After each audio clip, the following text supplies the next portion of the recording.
open source software to create images. It's called Stable Diffusion. Stable Diffusion is the open source software. I've installed that on a Macintosh. I'm a computer geek, and so took me an afternoon to get it working. But that's the one I like the best. But it's very, very slow.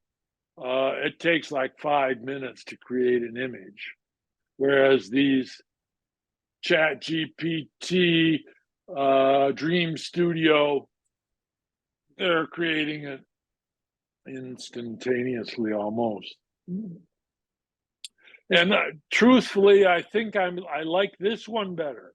The Adobe Firefly is another image generation product. I'm going to go, we're going to make it. You sign in, you go to firefly.adobe.com. I wasn't sure why it showed up two different screens, but there are two different screens. There's multiple ways to log in. And you log in, and guess what? They want to know all about you. There's the authentication feature. That's why I asked the question about a Google account. It becomes much faster to log in if you're using a Google account. Again, the cautions, you're going to come across crazy stuff. It's going to be not what you ask for. They got to acknowledge that. If you look up, I don't know if Adobe Firefly has figured out how they're going to make money. I don't think they know how they're going to make money on this yet.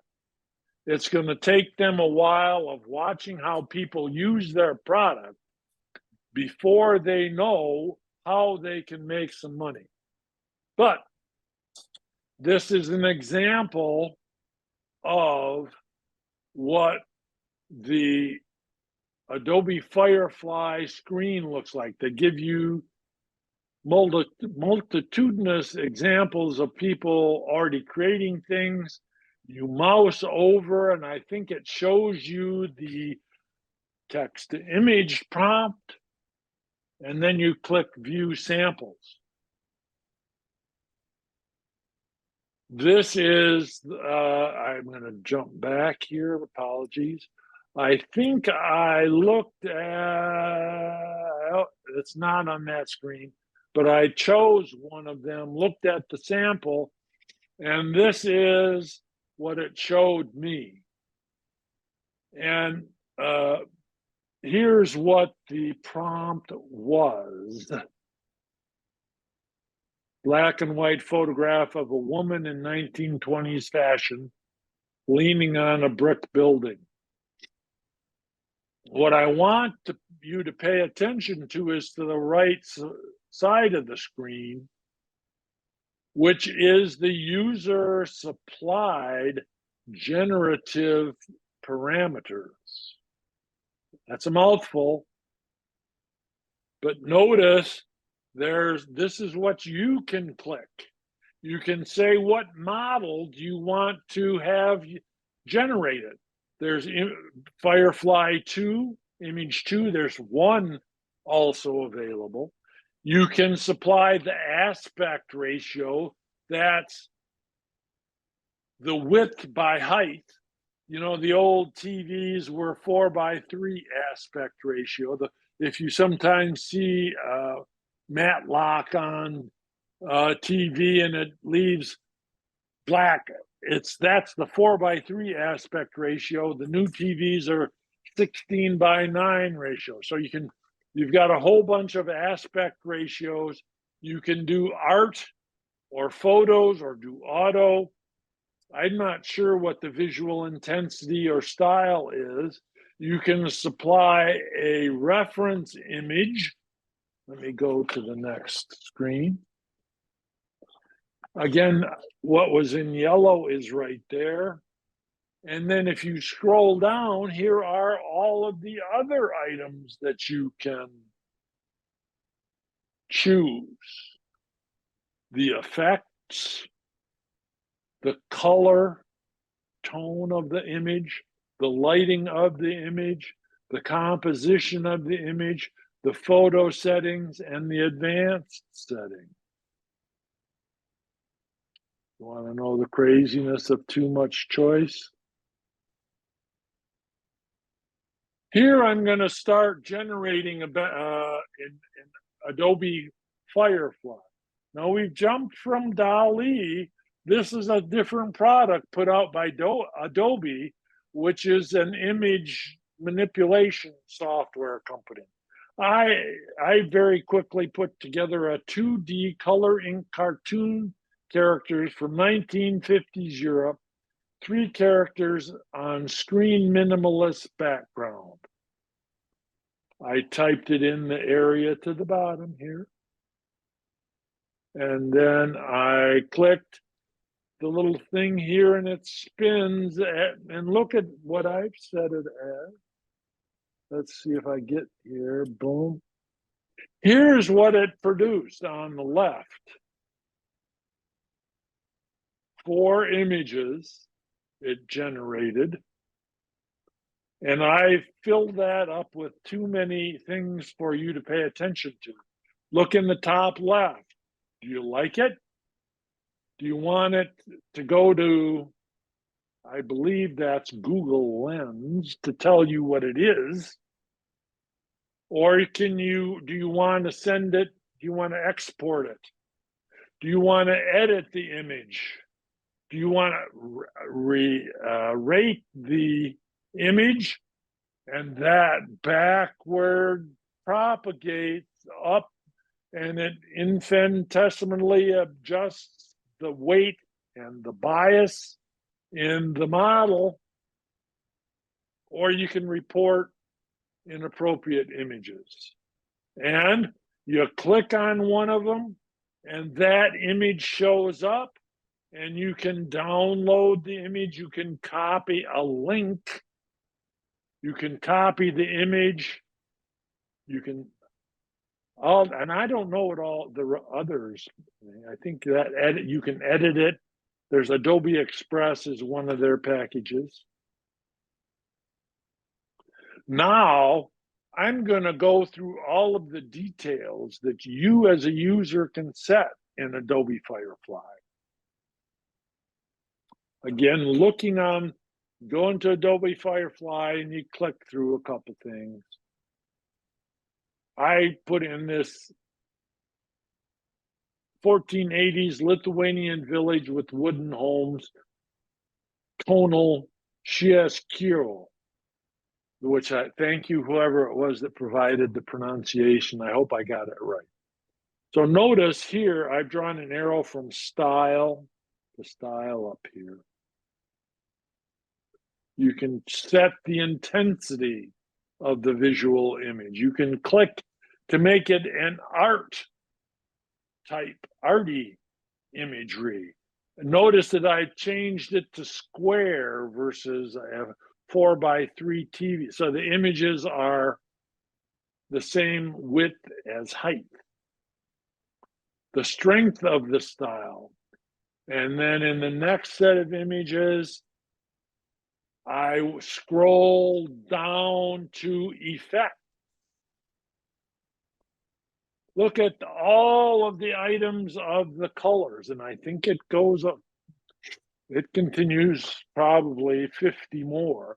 So you can have black and white, cool tone, golden, monochromatic, chromatic, muted color. The lighting you can change in your image. Backlighting, low lighting, studio light, surreal light. In all of the other packages, you have to provide those in the image, the text to image prompt. In Adobe Firefly, it's by drop-down box. You click this arrow and it drops this down. In the composition of this, I don't know what many of these are. Close up, no, knolling, macro, through a window, shallow depth of field. And again, you can scroll down if there are more. It's the craziness of too much choice. And I think, notice effects, that's what I show on the next page. Here are the different effects. This is all in that little rectangle on the side of the image. This is all contained within that. Here, you click on the different buttons here. I've clicked on techniques. Here are the different techniques, daguerreotype, lino cut. In the materials of the image that's to be created, you can do layered paper. Oh my goodness. I didn't even see that. Those, you've seen that, those drawings that are layered paper, wood carvings. You can go to effects, antique photo, isometric, grainy film, faded image, underwater. You can set all of these in the drawing or the photo you want to create in Adobe Firefly, Adobe Firefly. And then I noticed some may not be familiar with this, but if you notice in the image here on the left, the caret symbol is pointing to the right. On photo settings, it's pointed to the right. If you click on that, it will point down and it will present more options for you. All this screen is about is clicking on the caret pointing to the right, and it boom points down and gives you more options. That's Adobe Firefly. Here's an example in the image that it creates that I clicked on. I think I had the 1950s European cartoon figures. This is another one. You can rate the result. Backward propagating into the model. You can click up here to download, copy.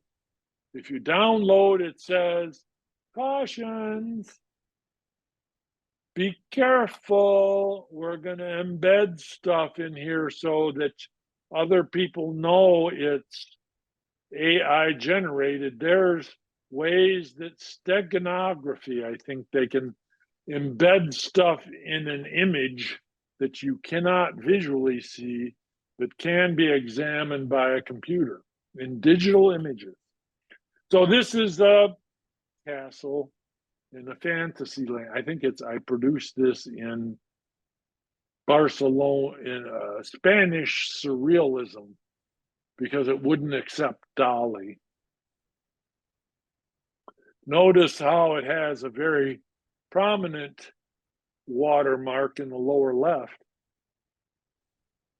that indicates it's generated by a artificial intelligence. I like that image for some reason. Adobe Firefly. So we've looked at